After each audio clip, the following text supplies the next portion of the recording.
Hello students, today we will study about conservation of momentum. Okay, so conservation का मतलब होता है बचाकर रखना. ठीक है, हम conservation of हम अपने हेरिटेज का करते हैं. कंजर्वेशन ऑफ नेचुरल रिसोर्सेज हमने पढ़ा है ना, अलग अलग सब्जेक्ट्स में, एसएसटी में, ज्योग्राफी में, है ना, साइंस में. Now we are talking about conservation of momentum in physics. Okay, तो मोमेंटम जो होता है, first of all step by step पढ़ेंगे, समझते जाएंगे कि मोमेंटम क्या होता है, फिर सेकंड लॉ, फिर थर्ड लॉ यूज होगा, उसमें पूरा हम पढ़ते हैं. ठीक है, तो फर्स्ट ऑफ ऑल स्टार्ट करते हैं फ्रॉम न्यूटन्स सेकंड लॉ. ठीक है, okay, from Newton second law we have studied, हमने पढ़ा था न्यूटन सेकंड लॉ में कि change in momentum, okay, with respect to time is equal to force.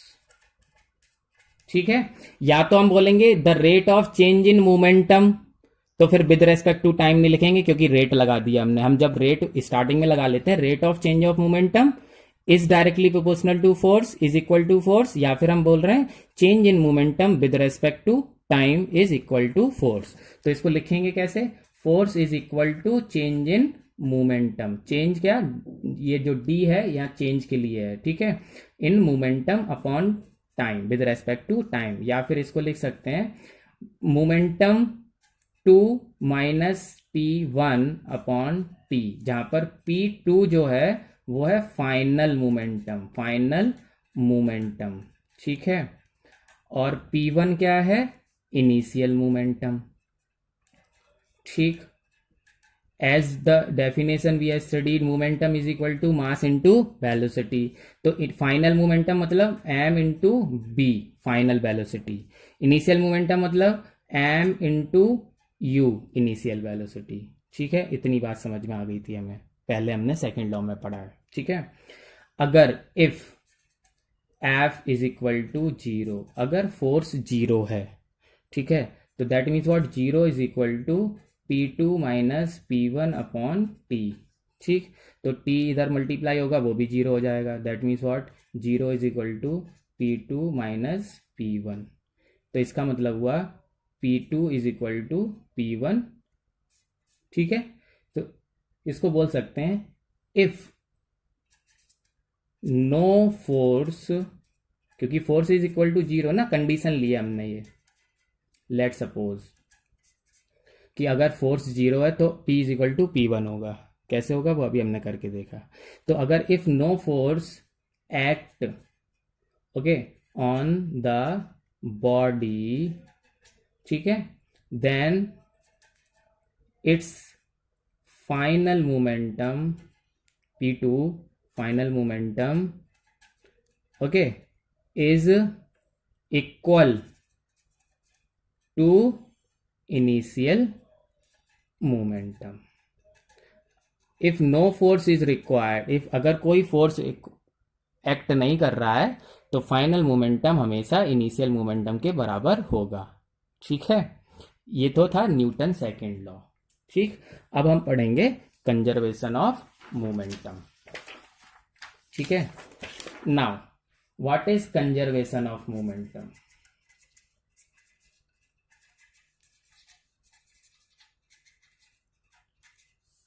Okay, conservation of momentum. ठीक है, with an example हम पढ़ते हैं. पहले एक एग्जाम्पल लेते हैं फिर समझते हैं. ठीक है, suppose on a road, suppose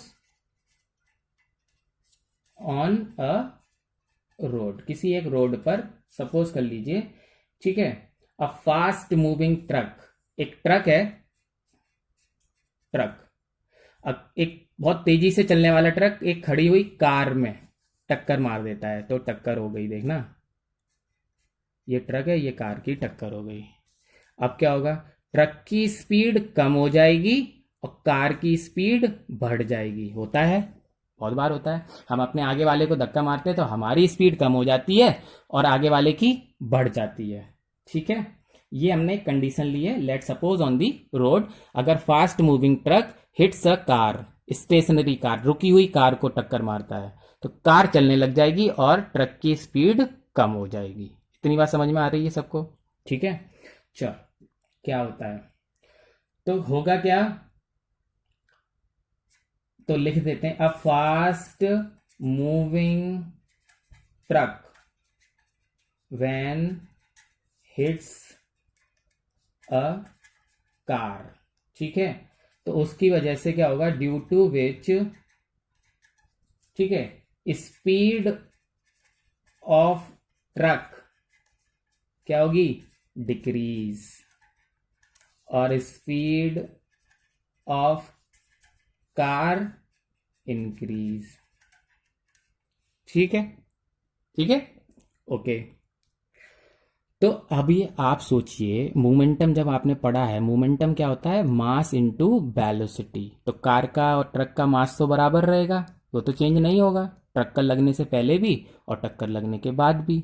लेकिन टक्कर लगने से पहले और टक्कर लगने के बाद में स्पीड्स में चेंज आ रहा है, तो इसका मतलब इनके मोमेंटम में तो चेंज आएगा ना। मास सेम रहेगा लेकिन वेलोसिटी चेंज होगी तो मोमेंटम चेंज हो जाएगा, मास इनटू वेलोसिटी होता है ना फॉर्मूला। ओके, ठीक है, तो अकॉर्डिंग टू, अब फिर से दोबारा से हम पढ़ रहे हैं वही, according to Newton's second law. इस केस के लिए न्यूटन सेकेंड लॉ अगर हम पढ़ेंगे तो क्या होगा, तो हो जाएगा अगर स्पीड ऑफ ट्रक डिक्रीज है ना, तो मोमेंटम ऑफ ट्रक डिक्रीज होगा, नहीं होगा, होगा ना। और and momentum of car increase, क्योंकि स्पीड बढ़ गई ना कार की, तो फिर मोमेंटम भी बढ़ जाएगा कार का। ओके, ठीक है ना। तो क्या होगा, जितना जितना मोमेंटम ट्रक में डिक्रीज हुआ है उतना ही same amount of momentum increase होगा कार में। समझ रहे हो आप बात को?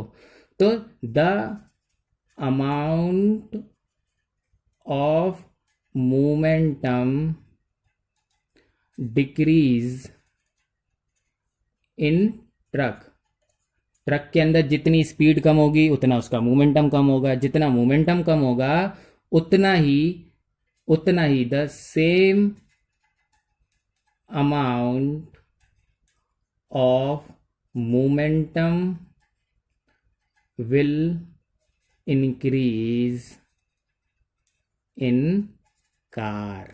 क्लियर? कोई दिक्कत इसमें? तो कोई दिक्कत नहीं होनी चाहिए। ओके, तो समझ में आया? इसका मतलब ये हुआ कि ट्रक के अंदर जितना मोमेंटम कम हुआ कार के अंदर उतना मोमेंटम बढ़ गया, मतलब total remain same, total remain same, घटा नहीं। जितना ट्रक में कम हुआ था उतना कार में बढ़ गया। ठीक है, तो क्या मतलब हुआ, the total we can say there is no loss in the momentum.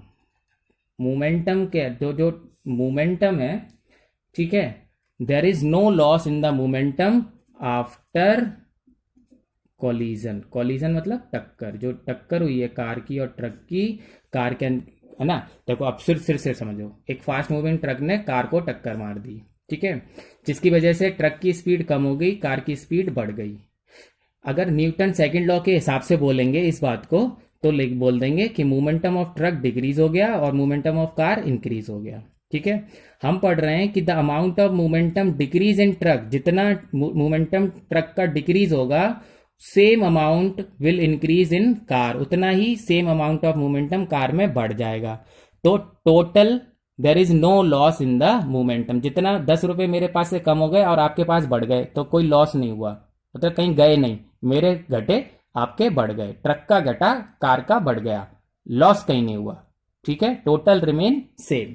ठीक है, समझ आ गई बात?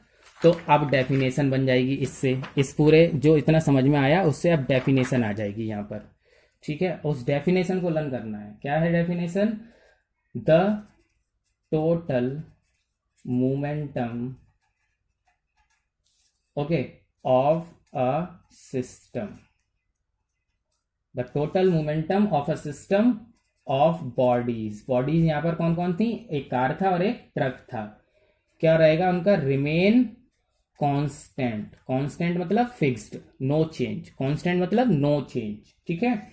If no external force, okay, act on the system, अगर कोई एक्सटर्नल फोर्स एक्ट नहीं करे तो total momentum of a system, मतलब दो बॉडीज थी ना जो कार और ट्रक, उनका टोटल मोमेंटम बिफोर कोलिजन और आफ्टर कोलिजन, मतलब टक्कर से पहले और टक्कर के बाद का total will remain constant, there is no change, okay, if no external forces act on the system, ठीक है।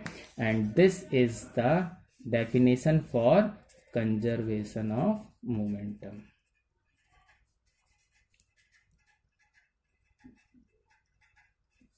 ठीक है, तो मतलब ये जो थी ये चीज समझ रहे थे, सिर्फ ये इतना आपको ये समझाना था कि ट्रक के अंदर जितना कम होगा उतना कार में बढ़ेगा, तो टोटल रिमेन सेम, है ना। और जब सब कुछ समझ आ गया तो ये डेफिनेशन है कंजर्वेशन ऑफ मोमेंटम की।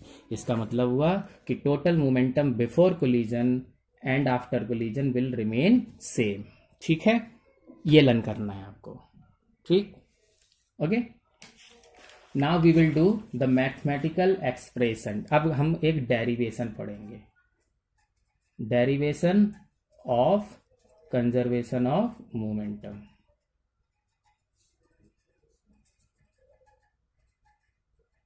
प्रूफ मतलब प्रूफ करेंगे इस बात को, टू प्रूव। ये जो हमने पढ़ा है, ये जो डेफिनेशन है, इसको प्रूव करनी है। अब डेफिनेशन फिर से पढ़ लो, the total momentum of system body remain constant, ठीक है, तो remain same if no external forces act on the system. अब उसको प्रूव करना है, डेरिवेशन करना है उसका, ठीक है, okay. Come to the point. फिर से ये नई चीज है, यहां तक अलग बात थी, ठीक है, यहां से अब नया पढ़ रहे हैं, डेरिवेशन पढ़ रहे हैं, ठीक है। लेट सपोज ट्रक ए मान लेता हूं मैं, और एक कार को बी मान लेता हूं, ठीक है। यहां पर हम ए और बी करके करेंगे, ठीक। मास है इसका m1 और इसका है m2। इसकी इनिशियल वेलोसिटी थी u1, इसकी इनिशियल वेलोसिटी थी u2। इस ट्रक ने इसको कार को टक्कर मार दी, मतलब ए ने बी को टक्कर मार दी, ठीक है। तो टक्कर मार दी, ये हो गया टक्कर ए और बी, ठीक है। इसको बोलेंगे बिफोर कोलिजन, बिफोर टक्कर, ये क्या हो गया, कोलिजन, ठीक है। अब ट्रक ए और B car, mass will remain same, mass थोड़ी ना चेंज होगा, लेकिन वेलोसिटी ट्रक की चेंज हो जाएगी और कार की भी चेंज हो जाएगी, घटेगी बढ़ेगी वो हम पहले पढ़ चुके हैं, लेकिन हम यहाँ सिंबलाइज कर रहे हैं ना, तो ये हो जाएगी b1 और ये हो जाएगी b2, ठीक है। ये इस कंडीशन को बोलेंगे आफ्टर कोलिजन। इतनी बात समझ में आ गई। एक ट्रक ने कार को टक्कर मारी, तो कार को टक्कर मार दी, अब ट्रक अलग हो गया, कार अलग हो, कार आगे बढ़ गई, ट्रक रुक गया, वही, ठीक है, ओके। ये बिफोर कोलिजन, ये आफ्टर कोलिजन, ठीक। अब समझना है initial momentum, initial momentum of A. बताओ ए का इनिशियल मोमेंटम, यही तो ए है, और इनिशियल मतलब पहले का और फाइनल मतलब बाद का, तो initial momentum of A m1 u1, clear, इतनी बात समझ में आ रही है, m1 और u1, ठीक है। इनिशियल मोमेंटम ऑफ b क्या हो जाएगी, b का इनिशियल मोमेंटम f2 और u2, ठीक, ओके। इनिशियल मोमेंटम हो गया कार का और ट्रक का, मतलब ए का और बी का। Now we are here for final momentum, final momentum of A, तो ए का फाइनल मोमेंटम यही तो होगा, मतलब m1 v1, ठीक है। Final momentum of B m2 B2, ठीक है ना। तो रेट ऑफ चेंज अब हम करेंगे, अगर change, rate of change in momentum of A, केवल ए की बात करें अगर, तो इनिशियल है ये, फाइनल है ये, तो ए का इनिशियल माइनस फाइनल, और रेट मीन्स अपॉन टी, ठीक है। Initial, final minus initial, m1 v1 minus m1 u1, initial minus final upon T, ठीक है, ए का। Okay, now rate of change in momentum of B, अगर B के momentum की change की बात करें तो देखो बी का क्या, ये इनिशियल ये फाइनल, तो रेट क्या होता है, चेंज किसका, initial minus final minus initial होता है ना, तो फाइनल क्या, ये m2 b2, ठीक, और इनिशियल क्या, m2 u2 minus m2 u2 upon T, ठीक। और आपने सेकंड लॉ में पढ़ा है rate of change in momentum is equal to force, ठीक है। अब आप फोर्स के इक्वल रख देंगे इसको, ठीक। तो फोर्स के इक्वल कैसे रखेंगे, ओके, नाउ लिसन, अब आता है according to second law of motion, क्या पढ़ा है हमने सेकंड लॉ ऑफ मोशन में, rate change of momentum is equal to force, तो मतलब ये जो ए का चेंज इन मोमेंटम है इज इक्वल टू फोर्स, ठीक है। That is case 1, when A hits B by force F1, कौन सा, F1 इज इक्वल टू क्या हो जाएगा, ये वाला, ये हो जाएगा F1, ठीक है, m1 v1 minus m1 u1 upon T, ठीक है। केस 2, जब ट्रक कार पे टक्कर मारेगा तो कार के ऊपर फोर्स लगा, अब कार भी तो एक फोर्स ट्रक के ऊपर लगाएगी, ठीक है। That is when B hits A by force, कितना फोर्स, F2, ये वाला फोर्स क्या है, F2, ठीक है। तो F2 इज इक्वल टू हमें मिल गया यहाँ पर m2 b2 minus m2 u2 upon T, ठीक है, ओके।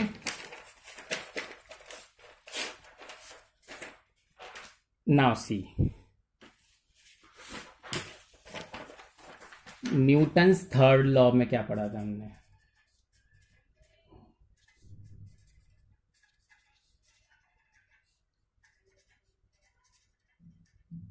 न्यूटन्स थर्ड लॉ में पढ़ा था F1 is equal and opposite to F2, पढ़ा था ना, क्लियर, याद है आपको, ठीक है, ओके। तो F1 की वैल्यू क्या है, m1 v1, ठीक है, m1 v1 minus m1 u1 upon T is equal, फिर माइनस, ठीक है, F2 क्या है, m2 b2 minus m2 u2 upon T, कोई दिक्कत, बस वैल्यू रखते जा रहे हैं, ठीक है, समझ में आता जा रहा है, तो हम क्लियर आगे आगे एक एक स्टेप बाय स्टेप बढ़ते जाएंगे। मैं एक बार रिवाइज करा देता हूँ आपको, अभी कराऊंगा, पहले हो जाए ये, ठीक है। अब इसको सॉल्व करेंगे, m1 b1 minus m1 u1, ठीक है, अपॉन टी, ये माइनस अंदर जाएगा तो माइनस m2 b2 और माइनस माइनस प्लस, ठीक है, ये हो जाएगा minus minus plus m2 u2 upon T, T is cancel out from both side, ठीक है, माइनस वाला इधर जाएगा, ये वाला माइनस इधर आएगा, ठीक, m1 b1, ये माइनस इधर आएगा तो प्लस हो जाएगा m2 B2। ओके, ये इधर है ही पहले से ही, और ये वाला माइनस इधर जाएगा तो प्लस। ठीक है, u वाले इधर लिख लेंगे और ये वाले उधर लिख देंगे, एक ही बात है। मतलब ये तो left hand side right hand side equal है तो इंटरचेंज कर देंगे। कैसे करते हैं, m1u1 plus m2u2 is equal m1v1 plus m2v2। ये लाइन, ये फॉर्मूला याद करना है आपको। ठीक है, this is what hence proved. क्या प्रूव्ड हो गया, कंजर्वेशन ऑफ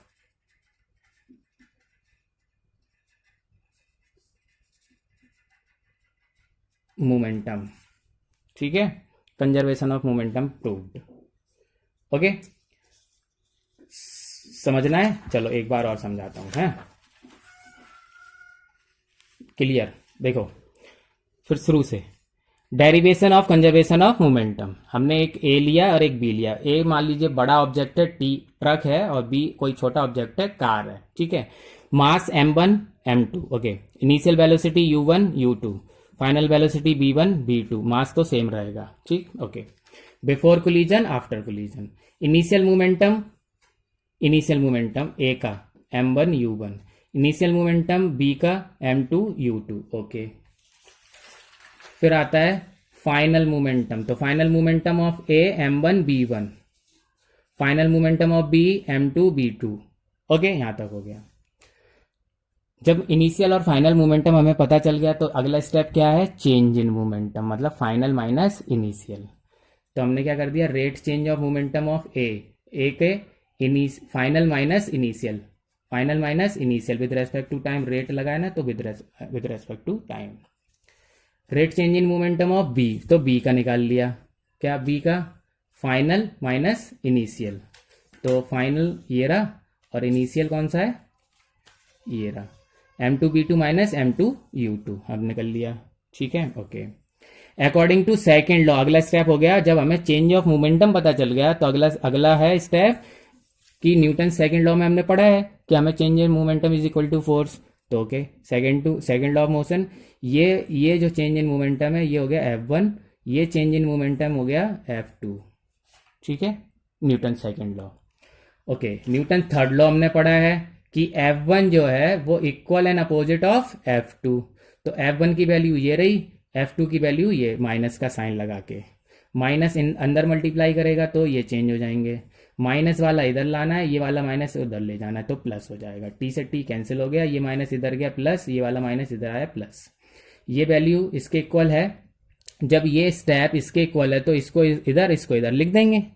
ठीक है, तो u वाले पहले लिख दिए, b वाले बाद में लिख दिए। ये एक फॉर्मूला मिल गया आपको, इसको कहते हैं कंजर्वेशन ऑफ मोमेंटम। ठीक है, स्टेप बाय स्टेप है, तो डू नॉट गेट कंफ्यूज, बीच में छूटना नहीं है। मैंने जैसे जैसे बिल्कुल बताता गया हूं वैसे वैसे आप भी करते जाएंगे, है ना, और नहीं समझ में आएगा तो फिर पूछेंगे। ठीक है, okay. So this is what, इसको यूज करके हम क्वेश्चन करेंगे। ठीक है, अगर ट्रक का मास दिया जाए और कार का मास दिया जाए, इनिशियल वेलोसिटी दी जाए, ठीक है, तो मास तो सेम रहेगा। ट्रक की फाइनल वेलोसिटी दे दी जाए और कार की पूछी जाए तो बात तो एक ही है, मास तो सेम रहेगा, वेलोसिटी दी जाएंगी। ठीक है, 4 वेलोसिटी हो गई ना, इनिशियल वेलोसिटी हो गई 2 चीज़ों की और 2 चीज़ों की फाइनल वेलोसिटी, लेकिन आपको एक नहीं दी जाएगी, इनमें से कोई एक वैल्यू नहीं दी जाएगी, वो आपको कैलकुलेट करनी होगी। ठीक है, तो जो आपको क्वेश्चन मिलेंगे उसमें से आप देख लेना। ठीक है, करके देखेंगे फिर आ जाएगा। ठीक है, okay. Now we will study about applications. Application of conservation of momentum.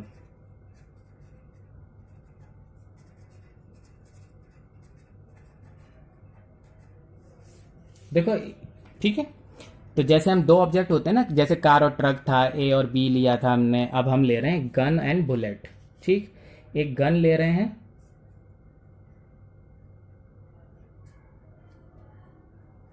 Okay, और एक इसकी बुलेट। ठीक है, ड्राइंग अच्छी नहीं है बट आपको समझना है कि gun and bullet, we are talking about gun और बुलेट।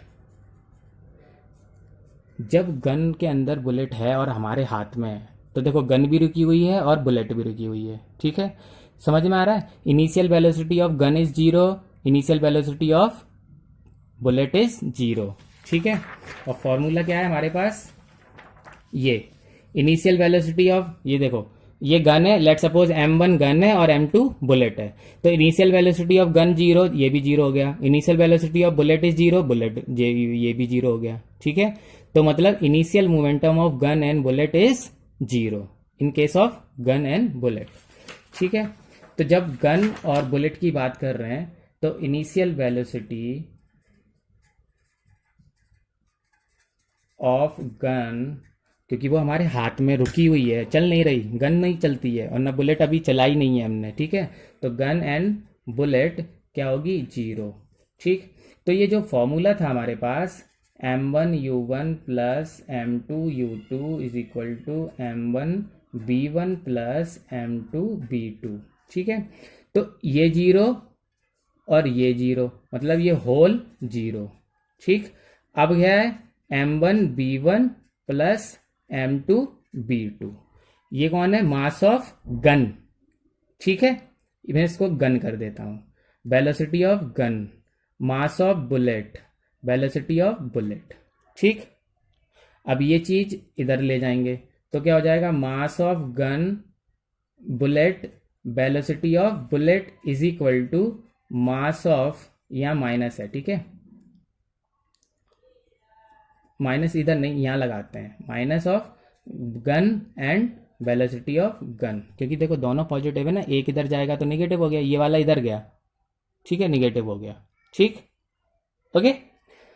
तो mass of bullet into velocity of bullet is equal to mass of gun, ठीक।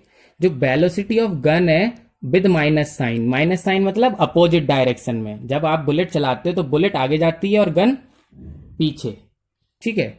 सो दिस माइनस bg, इसको बोलेंगे रिकॉइल वेलोसिटी, ठीक है, ऑफ गन, ठीक। फिर हम लिख देते हैं mv vv is equal to mass of gun and velocity of gun, ठीक है। ये माइनस साइन क्यों हटा दिया, क्योंकि अब यहां पर हम b की जगह यूज कर रहे हैं वर्ड रिकॉइल वेलोसिटी, ये सिंपल वेलोसिटी नहीं है, रिकॉइल वेलोसिटी है, बैकवर्ड वेलोसिटी है, गन जो पीछे जा रही है उसकी वेलोसिटी है, ठीक है। तो जितने भी क्वेश्चन गन और बुलेट के होंगे आपको ये वाला फॉर्मूला लगाना है, ठीक है। और कार और ट्रक, ठीक है, कार ट्रक के होंगे तो ये लगाना है, ठीक, ओके। सो दो फॉर्मूले हैं, ये नॉर्मल फार्मूला है और ये in special case of gun and bullet, mass of bullet is equal into velocity of bullet is equal to mass of gun into velocity of gun, what that is recoil velocity, इसलिए minus sign को हमने हटा दिया है, क्यों, क्योंकि अब हम लिख रहे हैं ये था नॉर्मल वेलोसिटी, ठीक है, और माइनस साइन के साथ अब हो गया रिकॉइल वेलोसिटी, ठीक है, वर्ड चेंज हो गया इसीलिए माइनस साइन हटा दिया है, डन, ओके।